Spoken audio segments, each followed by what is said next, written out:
उत्तर प्रदेश के एक छोटे से जिले में भैरवपुर नाम का एक गांव था, जहां के लोग डर के वजह से शाम होते ही दिखाई नहीं देते थे। उस वक्त गांव में कुत्ते जोर जोर से भौंक रहे थे। उसी गांव के पहले रतनलाल का एक कुटिया था, जहां पर शाम को उसके दोस्त बैठकर डरावनी बातें किया करते थे। उस दिन मौसम बहुत ज्यादा ठंडा था। दोनों तरफ कुर्सी लगाकर आग जला रहे थे। जंगल से जानवरों की आवाज ऐसे आ रही थी जैसे किसी की तड़प में याद कर रही हूं। चारों तरफ एक सन्नाटा छाया हुआ था। तभी माधव कहता है, रामू काका, कभी अपने उस पुरानी हवेली के बारे में सुना है? कहते हैं उस हवेली में जब रात को 1 बजता है तो रोज रात को औरत की रोने का आवाज सुनाई देता है, लेकिन कभी किसी ने अभी तक अंदर जाकर नहीं देखा है। कौन सी पुरानी हवेली की बात कर रहे हो? कहीं वो तो नहीं जिसमें बारिश आने के कारण हम लोग उस रात वहीं पर गुजारे थे? हाँ काका, मुझे भी याद आया। उस वक्त हम चारों जंगल में गए थे, लेकिन अचानक जोर से बारिश आने के कारण हम लोग घर नहीं आ पाए, तो उस रात हमें वहीं बिताना पड़ा था। वो सब तो ठीक है माधव, लेकिन आगे तो बोलो क्या हुआ था? काका, एक बार मेरा भाई उस हवेली के रास्ते देर रात से घर आ रहा था। वो साइकिल लिया हुआ था। तभी अचानक उस साइकिल का चैन वहीं पर टूट गया और वो घबरा गया। साइकिल का चैन बनाते बनाते उसका हालत खराब हो गया था।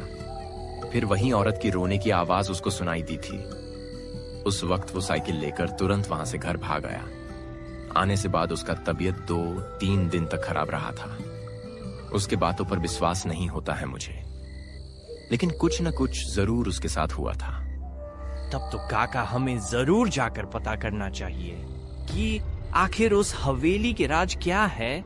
क्या आप सबको नहीं लगता है कि हमें जाकर पता करना चाहिए कि कौन औरत है जो रोज रात को डरावनी आवाज में रोती है? आग। माधव की बातों को सुनकर सन्नाटे के साथ वहां पर डर का माहौल बन गया था। रतनलाल और काका चेहरा बिल्कुल सूखा पड़ गया था। अकेले सुनसान जंगल के किनारे वो अकेले बैठ के बातें कर रहे थे। आग की लपटें भी उनको ठंड लग रही थी। सुनसान हवेली की बातें सुनकर चारों का सोचने की क्षमता मंद हो गई थी। काका भी उस दिन हैरान हो गए थे। माधव को उस झोपड़ी पर के पास बैठे बैठे रात के 11 बज गया था। डरावनी बातें की वजह से वहां की ठंडी हवाएं एक साथ चल रही थीं। तो माधव, क्यों ना आज रात हम लोग वहां उस हवेली में चला जाए? अकेले तो किसी की हिम्मत नहीं है कि वो जा सके। अगर हम चारों लोग एक साथ रहेंगे तो किसी को डर नहीं लगेगा। आज तक तो सिर्फ हम लोग कहानियां ही सुने थे, लेकिन आज शायद हकीकत भी देख लें। माधव जैसे जैसे बता रहा है वैसे वैसे तो सुनना आसान लग रहा है, लेकिन अचानक औरत की रोने की बात, ये तो एक डरावना माहौल बना दे रहा है। तो क्यों ना आज रात हम चारों लोग उस हवेली में चला जाए? आज तो मौसम भी काफी ज्यादा अच्छा है। कल का क्या पता कौन रहेगा कि नहीं रहेगा। आज जब इसकी बात हो ही गई है तो पता करने में हमारा क्या जाता है। वैसे भी वो औरत वाली हवेली यहाँ से ज्यादा दूर नहीं है। हम सब कम से कम समय में वापस भी लौट आएंगे। रतनलाल, तुम क्यों चुप हो? तुम भी कुछ बोलो। सबकी बातें तो आज रात कुछ नया करने के लिए कह रही हैं, लेकिन अभी तक तुम केवल सुन ही रहे हो। क्यों, क्या बात है? नहीं काका, वैसी कोई बात नहीं है। जब सब लोग कह रहे हैं तो वही किया जाए। उस रात अचानक चारों का दिमाग उस भूतिया हवेली की तरफ चला गया था। माधव तो केवल एक छोटी सी कहानी बताई थी, लेकिन वो हकीकत में उस हवेली की तरफ चारों उठाकर जाने लगे। आगे काका और बीच में माधव, जो साथ होकर जाने लगे। वो धीरे धीरे कदमों से गांव से बाहर निकल रहे थे। चारों तरफ जानवरों और कुत्तों का आवाज गूंज रहा था। रात का समय था, 11:30 हो रहा था। आकाश में काले बादल छाए हुए थे। माधव ने उस वक्त उनके सामने हाँ में हाँ कर दिया था, लेकिन सबसे ज्यादा डर उसके अंदर दिखाई दे रहा था। उस रात कदमों की आवाज भी एक रहस्यमय माहौल बना दे रहा था। काका बूढ़े बुजुर्गों में से एक थे, लेकिन उनको सब मालूम था। जंगल के काफी अंदर जाने के बाद उन्हें एक सफेद साड़ी में एक बूढ़ी औरत दिखाई दी। उसके हाथ में एक छोटा बच्चा था। वो जोर जोर से रो रहा था।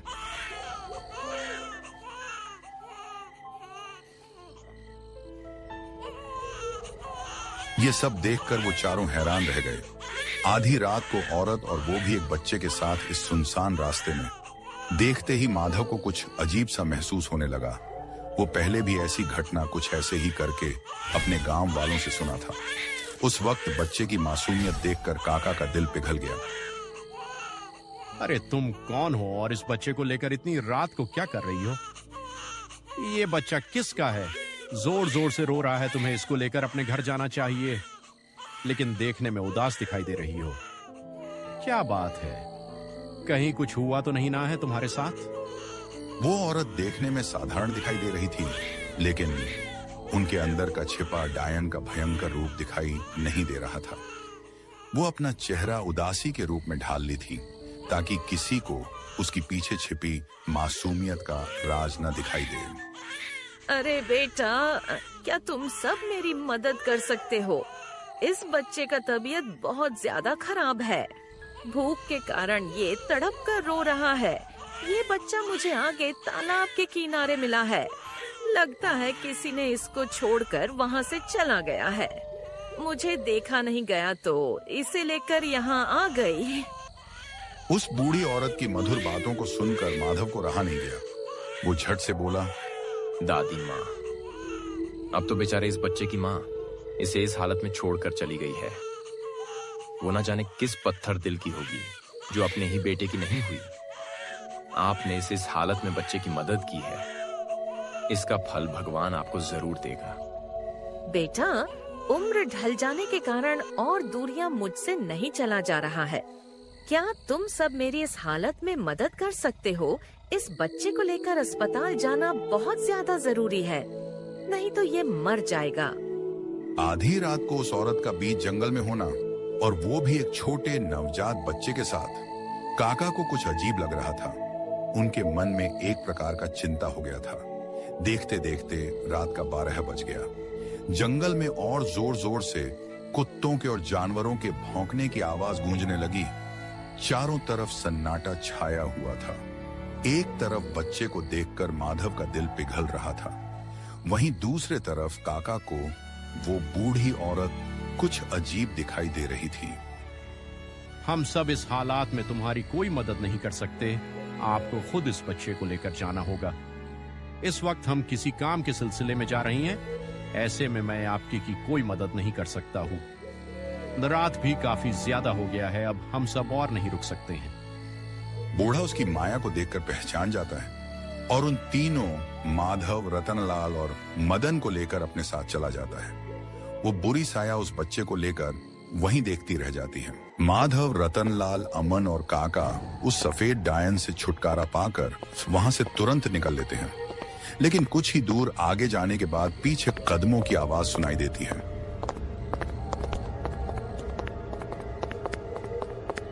चारों वहीं के वहीं रुक जाते हैं। अमन पीछे मुड़कर देखता है तो उसे कोई नहीं दिखाई देता है। रात के काले अंधेरे में साफ से दिखाई भी नहीं दे रहा था। काका, ये कैसी आवाज थी?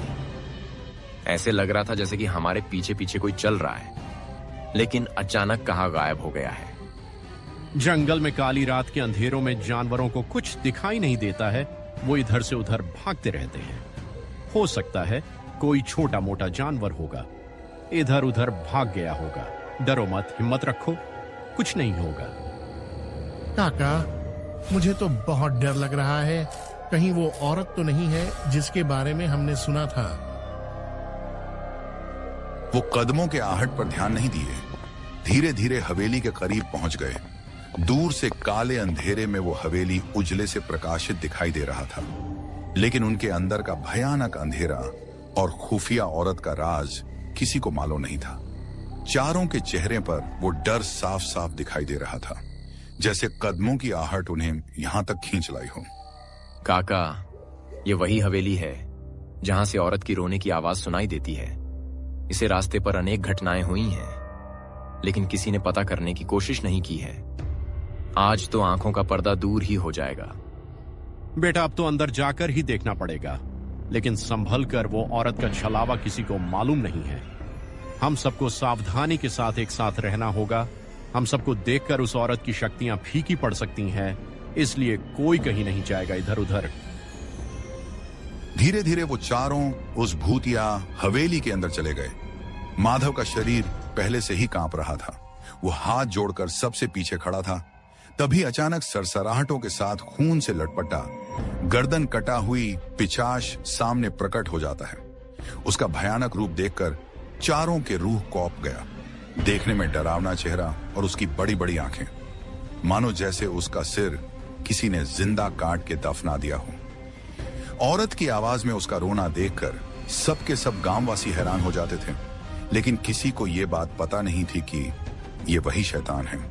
धीरे धीरे पीछे से वही बूढ़ी औरत आती है जो कुछ देर पहले जंगल में मिली थी।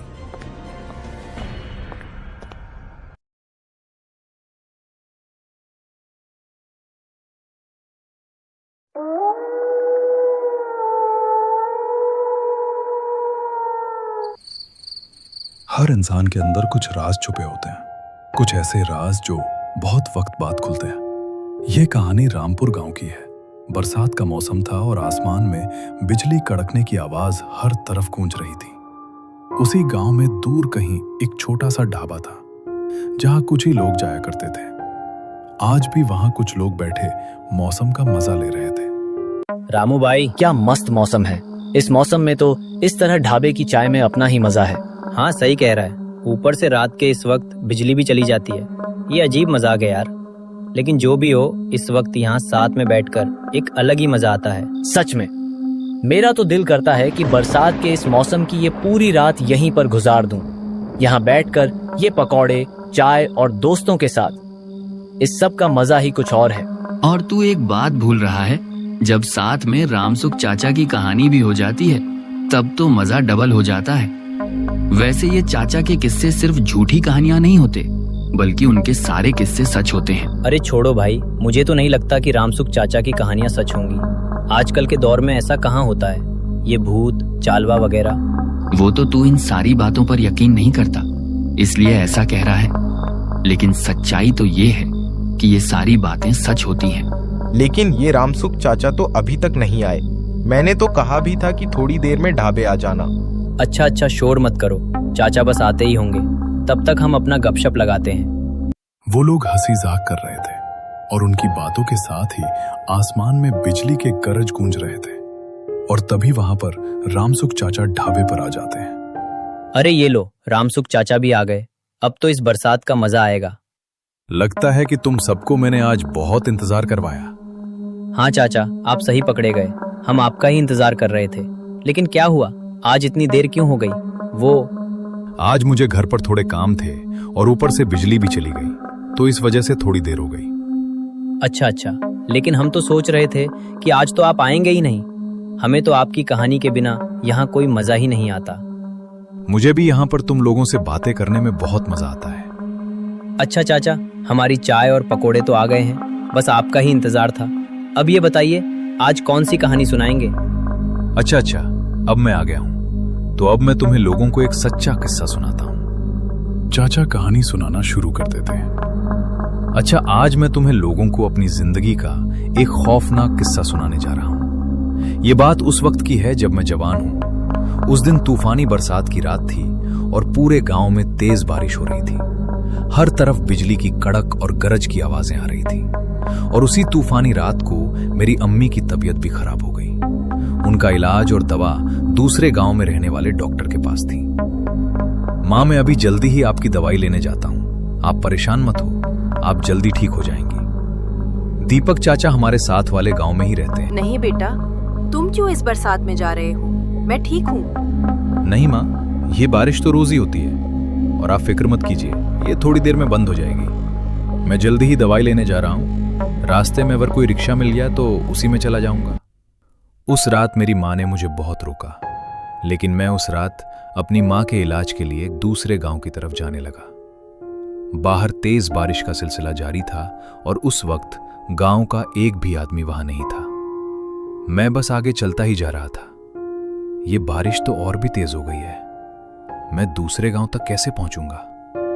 लेकिन जो भी हो, मुझे माँ के लिए वहां पहुंचना ही होगा। मैं बस चलता ही जा रहा था और अब जैसे जैसे रात काली होती जा रही थी, बारिश उतनी ही तेज होती जा रही थी। बारिश की बूंदें मेरे जिस्म पर ऐसे पड़ रही थी जैसे कोई छोटे छोटे छुड़े चुभा रहा हो। रात के उस सन्नाटे को चीरते हुए मैं आगे बढ़ता गया। तभी मेरी नजर आगे एक जगह पर पड़ी। वहां एक आदमी रिक्शा लिए जा रहा था। मैंने जोर से आवाज लगाई तो वो रुक गया और मेरे पास आकर खड़ा हो गया। जी भाई, क्या हुआ? कहाँ जाना है? इतनी रात को इस बारिश में यहाँ क्या कर रहे हैं? इस वक्त तो यहाँ कोई जानवर भी नहीं निकला होगा। भाई, मुझे इस साथ वाले बिलासपुर गांव जाना था। वहां जो डॉक्टर रहता है उससे अपनी माँ के लिए दवाई लेनी थी। क्या कहा तुमने? तुम्हारा दिमाग ठीक है? इस बारिश में बिलासपुर गांव जाने की बात कर रहे हो? लगता है तुम उस गांव की खबरों से अनजान हो। क्या तुम यहाँ नए हो? हाँ, हम यहाँ कुछ समय पहले ही आए हैं। लेकिन आप इस तरह क्यों कह रहे हैं? क्या हुआ वहाँ? क्या बात है? अरे ये पूछो कि क्या नहीं हुआ। तुम ऐसा करो कि इसी वक्त वापस लौट जाओ और इस बारिश की रात में उस गांव की तरफ बिल्कुल भी मत जाना, वरना पछताओगे भाई। बस मैं जा रहा हूं अपने घर, तुम अपना रास्ता नापो। लेकिन भाई सुने, तो वो रिक्शे वाला तो उस जगह का नाम सुनते ही फौरन भाग गया। लेकिन मुझे उस वक्त कुछ भी समझ नहीं आया, क्योंकि मैं अपनी माँ के लिए बहुत परेशान था। इसलिए मुझे तो बस वहां जाना ही था। उस आदमी की बातों को नजरअंदाज करके मैंने दोबारा चलना शुरू कर दिया। मैं जब जा रहा था तभी उस रात की तेज बारिश में मुझे एक अजीब सी काली बिल्ली पेड़ पर बैठी नजर आई। मैं जाकर उस पेड़ के पास खड़ा हो गया, लेकिन वो बिल्ली ना तो हिली और ना ही भागी। वो बस एक अजीब ठहरी हुई नजर से मुझे देख रही थी, जैसे कि वो मुझे कुछ कहना चाह रही हो या मुझे किसी खतरे से रोक रही हो।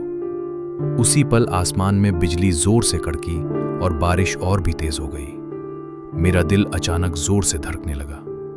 मैंने बिना एक पल गवाए वहां से कदम खींच ली और जल्दी से दूसरे रास्ते पर चलने लगा। मैं फिर थोड़ी देर के लिए रुकने के लिए एक पेड़ के नीचे खड़ा हो गया। मैंने सोचा कि शायद ये बारिश थोड़े समय में बंद हो जाए। तभी मेरे सामने से एक बेहद प्यारी सी लड़की आई और मेरे साथ खड़ी हो गई। वो मुझे बस घूरते ही जा रही थी। वैसे एक तरफ मेरे दिल को थोड़ी तसल्ली भी मिल गई कि चलो, इस बरसात की रात में इस सुनसान जगह पर कोई और भी है। फिर कुछ देर बाद मैंने उससे कहा, आप कौन हैं और इस बरसात में इस सुनसान रास्ते पर अकेले क्या कर रहे हैं? मैं इस गांव में काम करती हूँ। मेरा घर इसके साथ वाले गांव में है।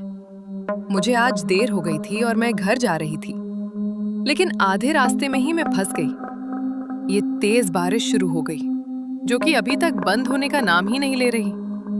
अच्छा, वैसे मुझे लगा था कि शायद मैं ही इस सुनसान जगह पर अकेले जा रहा हूं, लेकिन अब थोड़ी तसल्ली हो गई कि आप भी उस गांव की तरफ इसी रास्ते पर हैं। वैसे मैं भी उसी गांव की तरफ ही जा रहा हूं। ये तो फिर बहुत अच्छी बात है।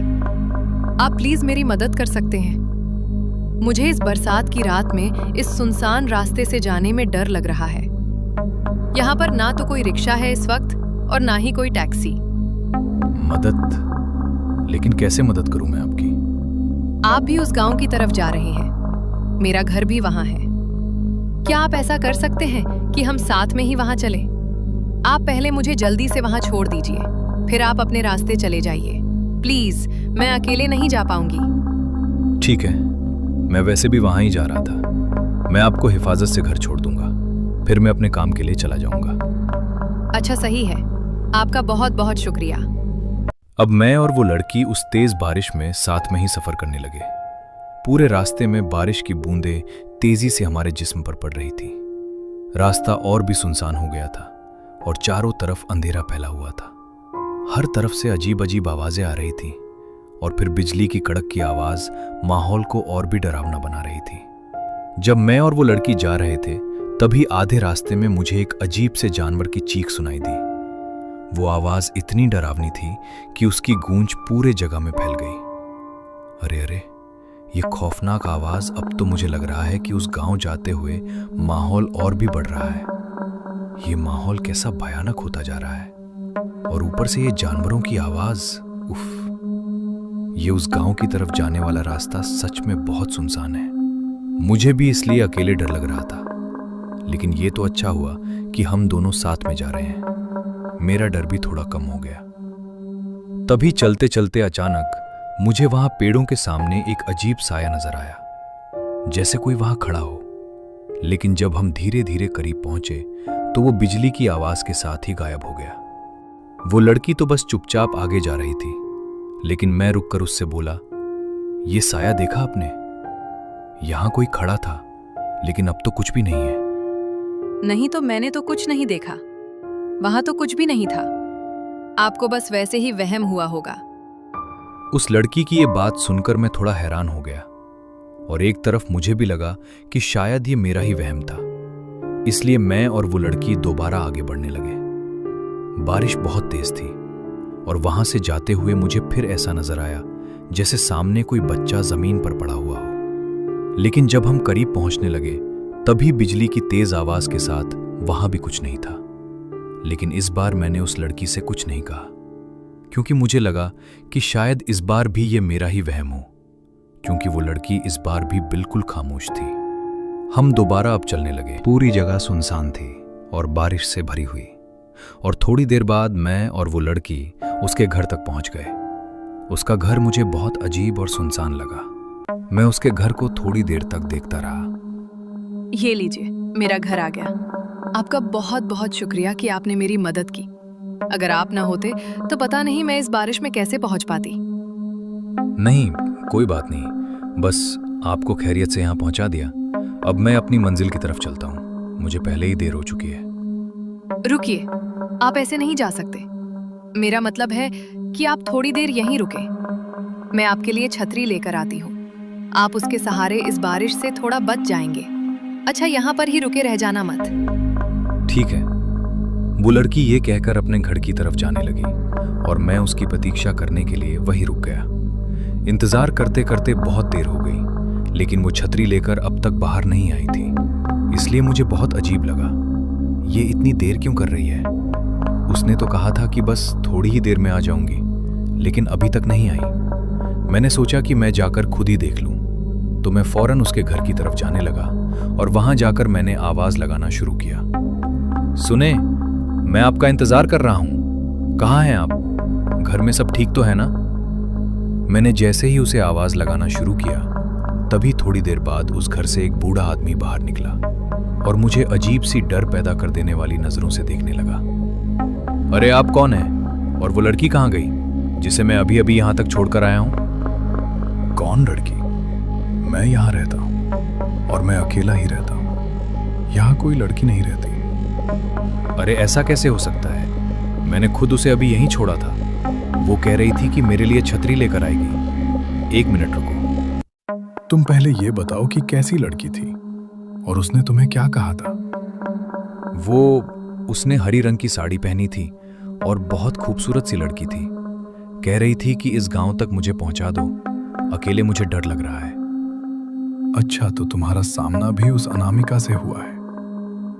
अनामिका? कौन अनामिका?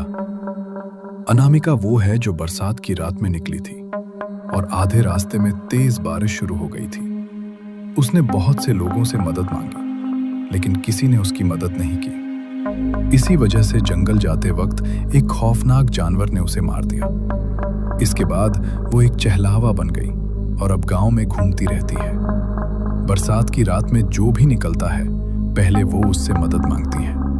जो उसके मदद करने से इनकार करता है, वो उसी वक्त उसे अपना शिकार बना लेती है। मैं उसकी बात सुनकर ऐसा शून्य हो गया जैसे मेरे अंदर से रूह ही निकल गई हो। मुझे अब कुछ भी समझ नहीं आ रहा था, नहीं ये कि वो आदमी सच बोल रहा है या झूठ, और ना ही ये कि वो लड़की सच में चहलावा थी या क्या। मैंने और कुछ नहीं सोचा और जल्दी से वहां से जाने लगा। मैंने उससे एक भी बात नहीं की और बस वहां से निकल गया। लेकिन तभी चलते चलते जो मैंने देखा, उसे देखकर मेरे पैरों तले जमीन खिसक गई। मेरे सामने वही लड़की हवा में खड़ी थी, लेकिन उसका सिर्फ शरीर था, सिर बिल्कुल नहीं था। फिर वो डरावनी आवाज में कहने लगी, आपका बहुत बहुत शुक्रिया, आपने मुझे घर पहुंचाया और मेरी मदद की। उसकी आवाज सुनकर ही मैं डर के मारे वहीं जमीन पर गिर पड़ा और बेहोश हो गया। जब मेरी आंख खुली तो मैं अपने घर पर था और मेरे सामने मेरी माँ बिल्कुल ठीक खड़ी थी। उनकी दवाई भी वहीं रखी थी, मतलब उस वक्त माँ के लिए दवाई भी आ गई थी और मैं भी सही सलामत घर पहुंच गया था। माँ ने मुझे बताया कि कुछ गांव वालों ने मुझे रास्ते में बेहोश पड़ा देखा और मुझे घर पहुंचा दिया। अगर मैं उस रात उस लड़की की मदद ना करता तो मुझे खुद नहीं पता कि मेरे साथ आखिर क्या होता, लेकिन मैं बच गया।